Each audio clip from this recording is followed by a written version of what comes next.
Welcome to Choice Classic Radio, where we bring to you the greatest old-time radio shows. Like us on Facebook, subscribe to us on YouTube, and thank you for donating at choiceclassicradio.com. The Signal Oil Program, The Whistler.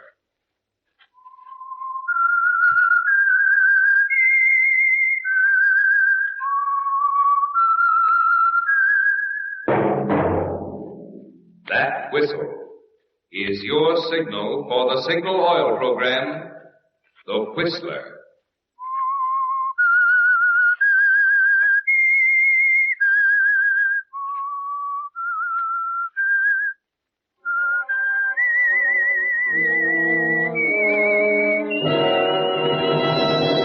I am the Whistler, and I know many things, for I walk by night.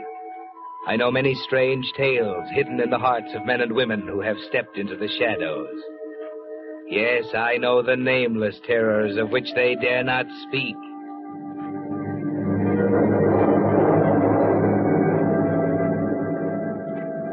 Yes, friends, it's time for The Whistler. And remember, let every traffic signal remind you, with new Signal gasoline, you do go farther than ever. Look for the familiar big yellow and black circle sign that identifies those popular Signal service stations in 7 western states from Canada to Mexico. And now, the Whistler's strange story. The Strange Sisters.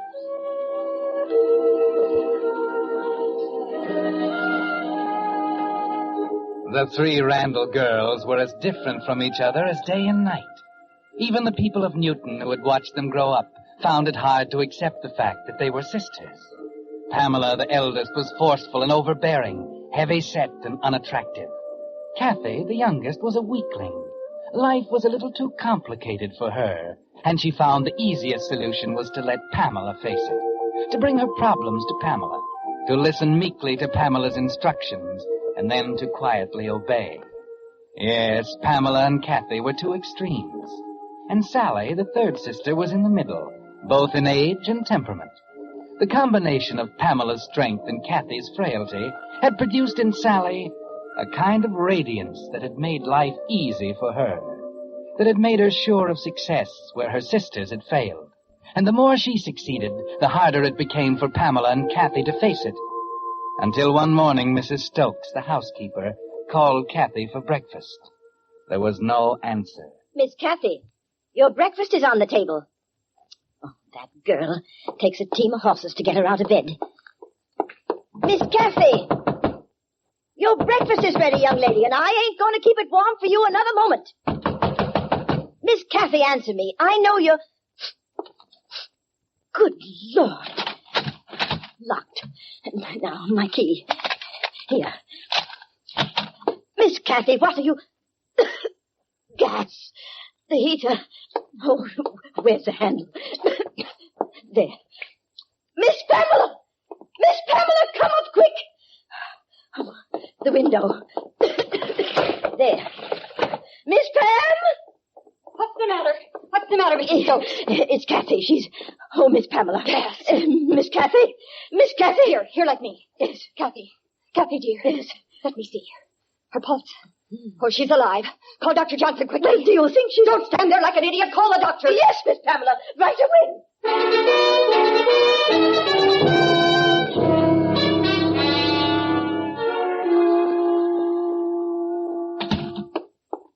Hello, Pamela. Well, it's nice of you to leave your work, Sally. That's a peculiar remark to make. I think it's apropos of the moment. I don't. As usual, I suppose we disagree. Where is she? In there with Dr. Johnson. Will she be all right? I don't know yet. Well, I'm going in and... Wait a minute.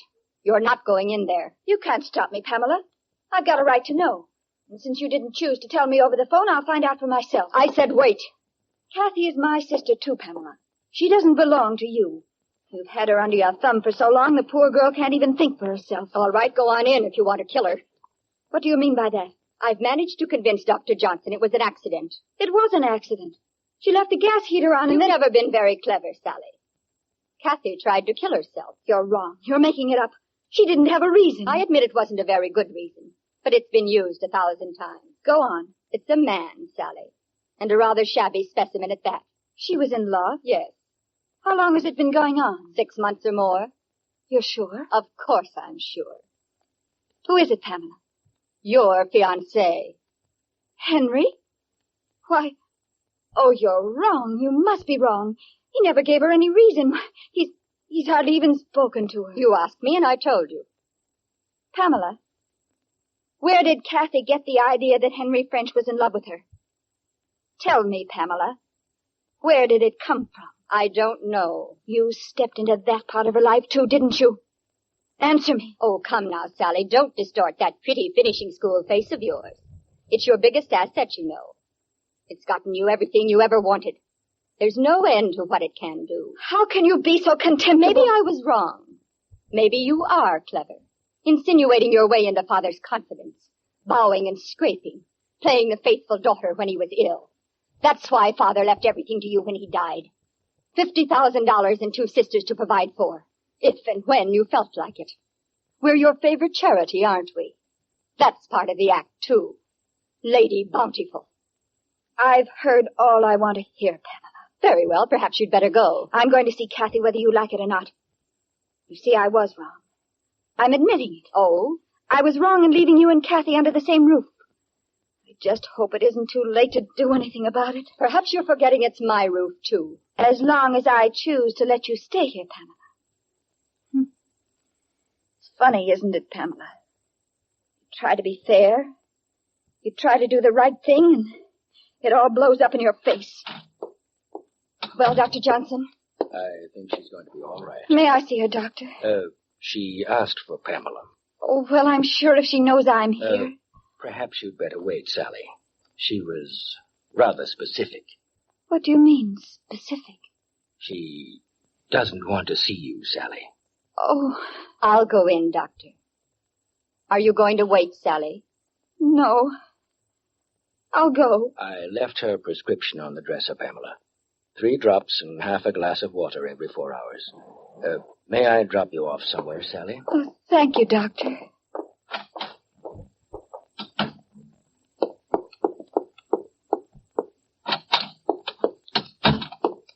Kathy? Kathy, are you all right? No. No, I'm not all right. I'll never be all right anymore. You mustn't feel that way, dear. I made a mess of this, too. I never do things right, do I, Pam? What will Henry think of me now? They only know what I told them, Kathy. They think it was an accident. Don't worry about Henry, dear. You must have been wrong, Pam. He doesn't love me. He couldn't. He would have told me. He wouldn't have just gone off with Sally. Well, maybe you'll believe me now, Kathy. She's capable of anything. She owns it all now. The house, the money, and now Henry French. Don't you see, Kathy? He was the only thing she didn't have. He was yours. And she made up her mind she wanted him to. He never told me. Of course he didn't. Sally never gave him a chance. I hate her. It's awful, Pam, but I can't help it. I hate her. So do I. What can we do? Well, maybe you'd better rest a while now. No, tell me, Pam. What are we going to do? There's a way. Yes, there is a way. What? Kathy, we're going to kill her.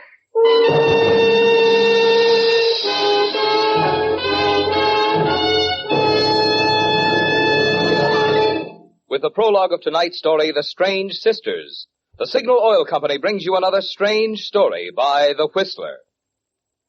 You've no doubt noticed those big red and yellow billboards that tell you now go farther than ever with new Signal gasoline.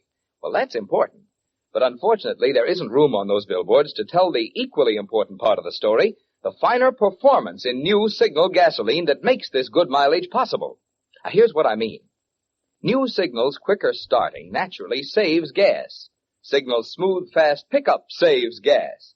And Signal's effortless anti-knock power that sends your motor purring up the steepest hills saves gas. So you see, the features in gasoline that make driving a pleasure are the very same ones that add up to more mileage. That's why we say your speedometer is the best proof of gasoline quality. If you want the tops in performance from your car, the logical place to find it is the new super fuel that now helps you go farther than ever. New Signal Gasoline. And now, back to the Whistler.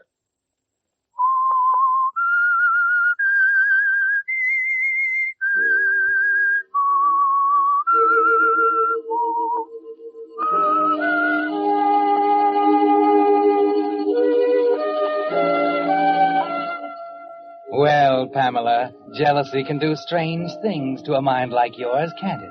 And it's a peculiar mind, filled to the bursting point with frustrated black hatred for your sister Sally, accumulated during the long years the three of you spent under the same roof with your father. She always had everything, didn't she? You and Kathy had to take what was left and like it. Yes, Pamela, that jealous hatred has brought you to the point where you'll stop at nothing. Lying, cheating, twisting the truth in such a way that your poor, gullible sister Kathy believes the very existence of Sally condemns her to begging for crumbs at Sally's table when the bread is rightfully hers. And you've thought of everything, haven't you, Pamela? You're confident that Kathy is prepared for the talk with Sally that's bound to come sooner or later. But, Kathy, I know I'm right about Pamela. Why must you always talk about Pamela? Pamela did this if it wasn't for Pamela. Oh, stop it, will you? I tell you, Pamela's the only one in the world I can turn to. Please, Kathy, please believe me, you're wrong. I'm not wrong. You are, dear. She's filled your mind with all sorts of hateful lies about me and Henry. Why do you keep throwing that in my face? Henry! He's yours now, isn't he? You've got him. You were smart. Just like she said. All right, take him. Marry him, I don't care. Doesn't make any difference now. Kathy, apparently there's nothing I can do or say that will make any difference in the way you feel. I promised Father I'd take care of you. Well, I'm leaving you the house and all the furniture. And I'm making arrangements for a trust fund that'll provide for you both. That's charitable of you. Under the circumstances, I think it is. I'll expect you and Pamela to be civil to Henry until we leave. Is that clear? Is he coming here? Yes. To live? Yes, for a week or so. I don't understand. It's very simple. We're going to be married tonight.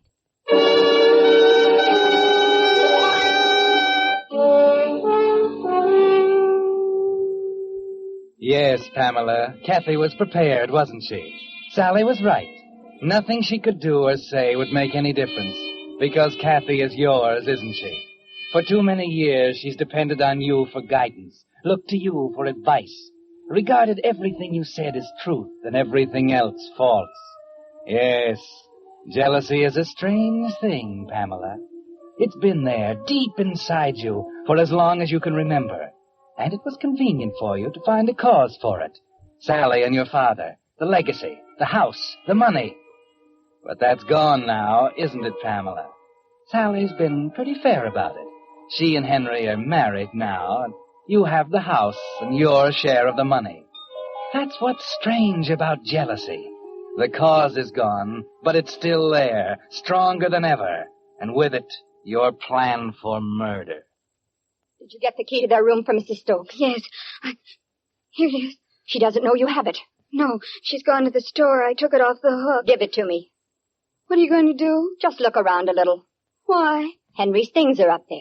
He brought them in last night before they left. Well? I'm just curious, Kathy. Just curious.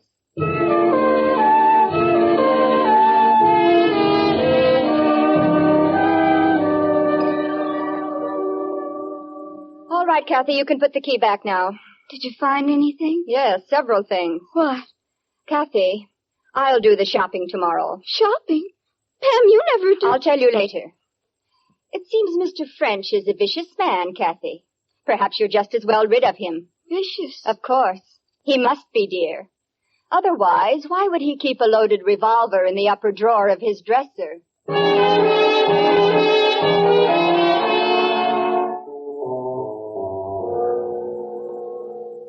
Well, Miss Pamela, what are you doing around here? Why, you ain't been in the store for 6 months now. Oh, I thought the walk might do me good. Well, what'll it be? A small rolled roast, please.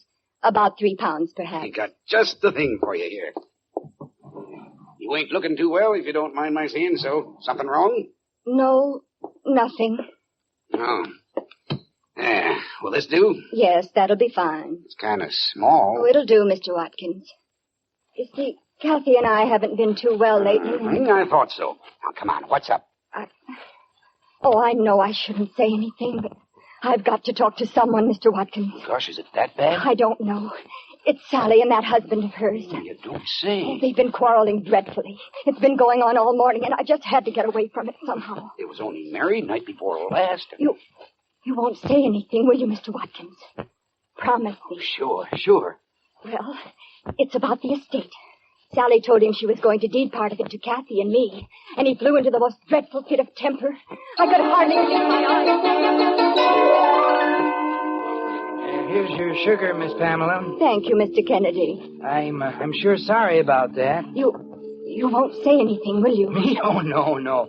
Ain't there anything you can do?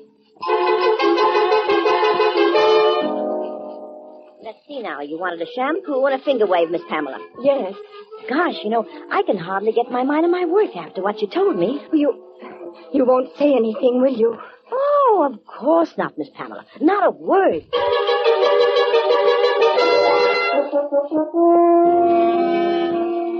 You're very efficient, aren't you, Pamela?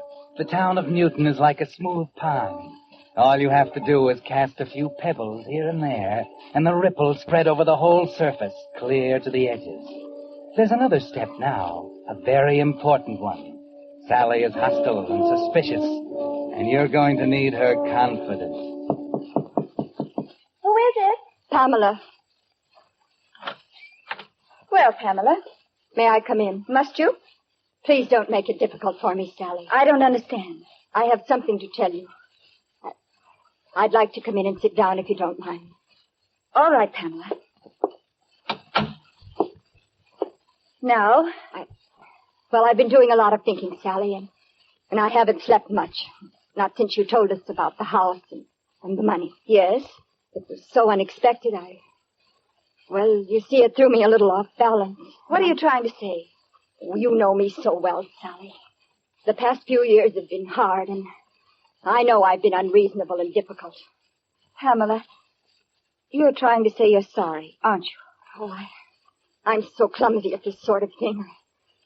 Oh, I do so want to have you and Henry forgive me. Oh, my dear. I really believe you mean it. I do, Sally, I do mean it. And I'm going to try to make Kathy understand, too. You're right, Sally.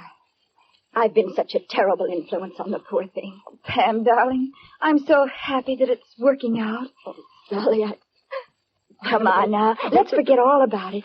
I'm sure Henry will understand. It's odd, isn't it?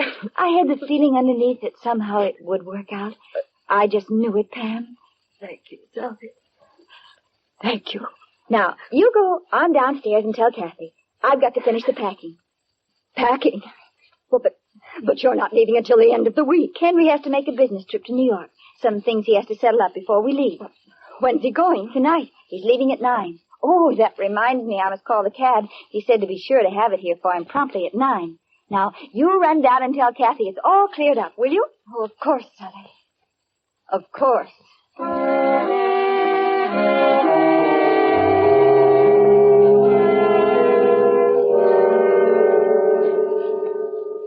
That's what I get for avoiding them.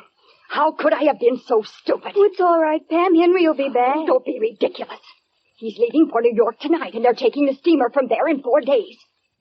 No, Kathy. He's not coming back. He'll send for her, and she'll meet him there. But isn't there some way? There's only one way. It's got to happen tonight. Oh, I'm scared. Pam, maybe... Oh, stop gibbering, Kathy. The town is ready for it, and it's going to happen. Henry French is going to shoot his wife in a fit of temper and try to leave the country. Pam, the gun. How are we going to get the gun? You see, we can't do it. We can't do it without the gun, and it's in his dresser, and she's up there. I said stop gibbering. I've got to think. Turn on the light. It's getting dark in here. Yes, Pam. There. Light. Yes. The light. That's it. The light. What is it, Pam? The basement.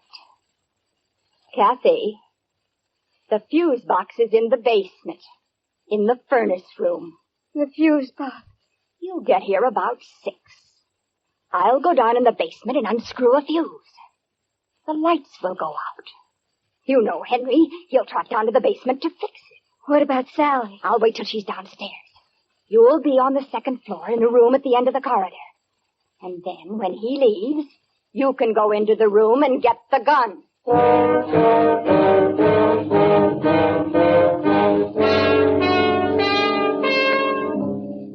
You can see it pretty clearly now, can't you, Pamela? The People versus Henry French, the charge murder.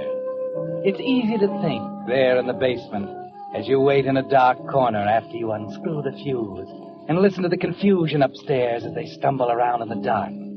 Then, as an afterthought, you find an old blown-out fuse on the shelf and screw it into place, just in case Henry might wonder how a perfectly good one could come unscrewed by itself. Then, when it's over, you return secretly to your room at the end of the 2nd floor corridor. Did you get it? Yes, here it is. I wore my gloves, Pam, just as you told me. All right, now listen. We haven't much time. He's down there now waiting for the taxi. Have you got your watch on? Yes. Now let's see. Luminous dial, that's good.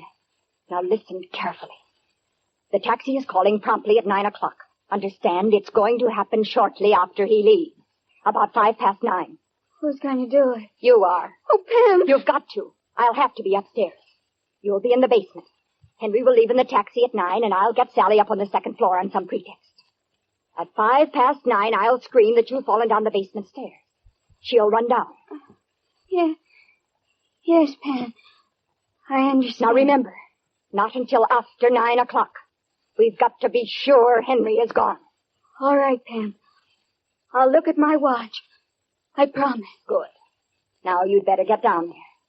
It would be rude of me not to be there to say goodbye to him.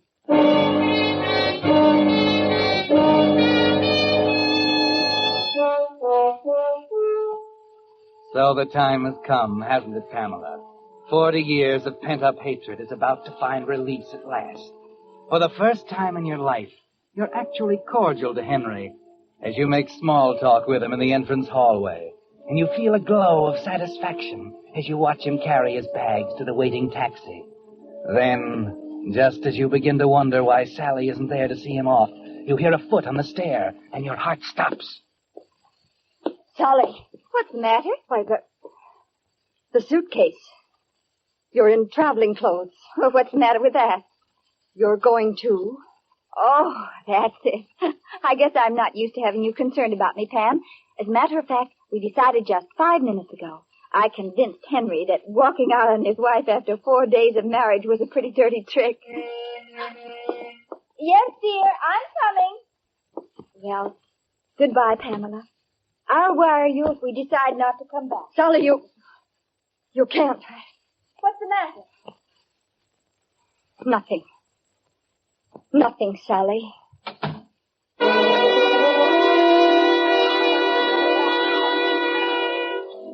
You watch unbelieving as she walks down the steps to the taxicab.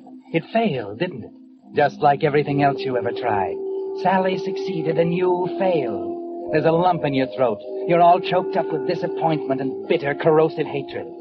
Then suddenly, you realize there is another way.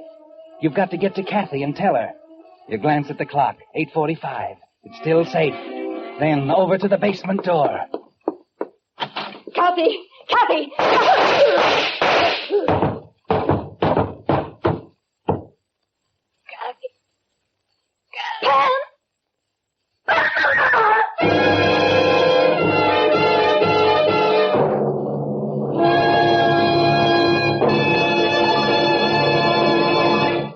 The Whistler will return in just a moment with the strange ending of tonight's story. Meantime, I'd like to tell you about an interesting experiment I witnessed the other day. An automobile motor that had been driven 35,000 miles without taking the head off was being torn down for inspection. Ordinarily, you'd expect to find a good deal of carbon in the cylinder head and worn motor parts. But this motor was remarkably clean, free of carbon, and all parts were in excellent condition. Now, the thing which makes these results so interesting is that this motor was lubricated only with Signal 4-Star motor oil. A Signal engineer who was present, however, explained to me why Signal 4-Star Oil takes such good care of motors. Because of solvent refining, one of the latest and most costly developments in petroleum engineering, Signal 4-Star Motor Oil has 3 important advantages. 1, forms less carbon, far less by actual tests than many leading brands. 2, its tougher film clings to moving parts, protecting them from wear and sealing in power. And 3, Signal 4-Star Oil flows freely, instantly on coldest mornings, yet doesn't thin out when your motor is hot. In these days when motors have to last and last, your motor needs this triple protection.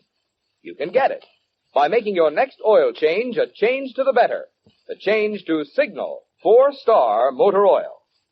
And now, back to the Whistler.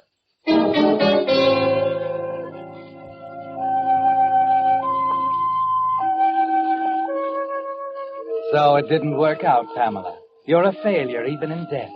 And without you, Kathy is lost. She's helpless now, cringing before the sharp questions the officers throw at her, trying futilely to lie her way out of a hopeless trap. And Sally stands there, unbelieving, as the hatred, the jealousies come to the surface for all the world to see.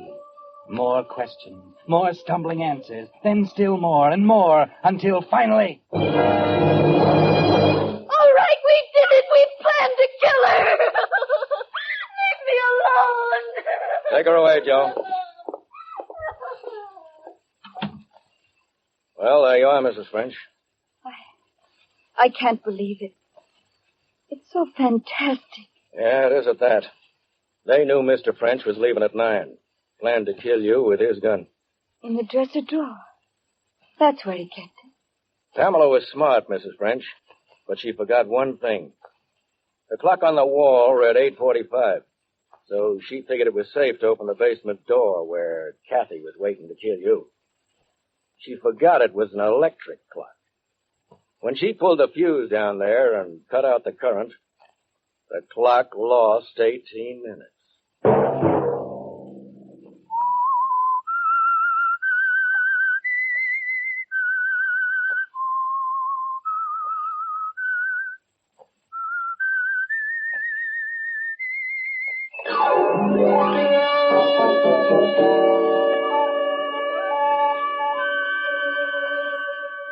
Next Monday at 9 o'clock, The Whistler will bring you another strange tale.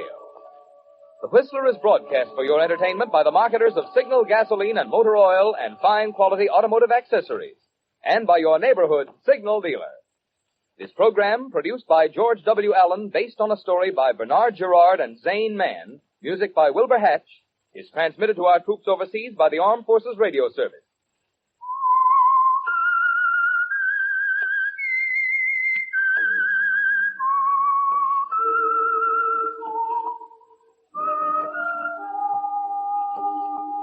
That whistle is your signal for the Signal Oil program, The Whistler. This is Marvin Miller speaking, reminding you to look for those familiar yellow and black circle signs that identify those popular Signal Oil stations in 7 western states from Canada to Mexico. This is CBS, the Columbia Broadcasting System.